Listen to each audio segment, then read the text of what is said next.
Salut tout le monde! Dans cette vidéo, je vous montre 3 façons d'utiliser l'application Jamboard pour encourager la participation et la collaboration de nos élèves. Donc, Jamboard, c'est une application qui est disponible dans Google. Puis, on peut créer des documents Jamboard soit à l'intérieur de nos Meet ou directement dans notre Google Drive. Donc, ici, c'est une activité de grammaire que j'ai créée en avance à partir de mon Google Drive dans un tableau blanc de Jamboard.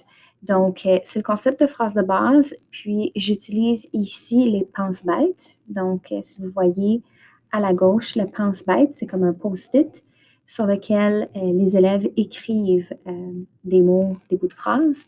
Donc, ici, les élèves doivent aller inscrire les morceaux de la phrase de base.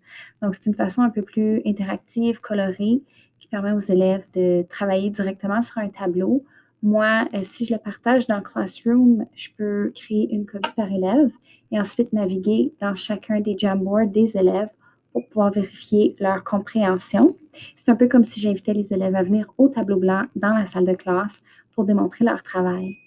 Ici, vous allez voir une copie d'une élève. Donc, elle est allée remplacer ce que moi j'avais écrit, qui dit « Écris ton sujet ici ». Elle est allée écrire son sujet, son prédicat, son complément directement dans les pense-bêtes. Puis, si on va un peu plus loin, en classe, là, on a différentes variations de l'exercice.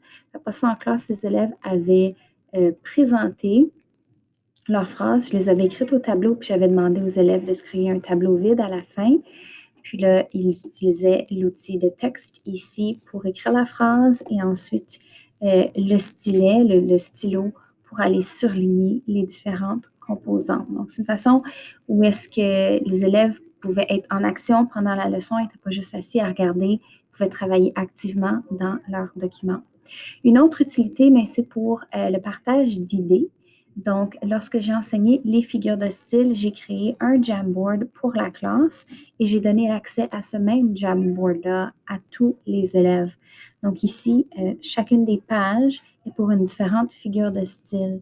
J'ai demandé aux élèves de venir inscrire à l'aide d'un pense-bête, encore une fois à la gauche, excusez, juste ici, un pense-bête, à l'aide d'un pense-bête, de venir inventer des figures de style et les placer sur la bonne page pour la figure de style. Puis ici, on voit un de mes groupes a fait l'activité.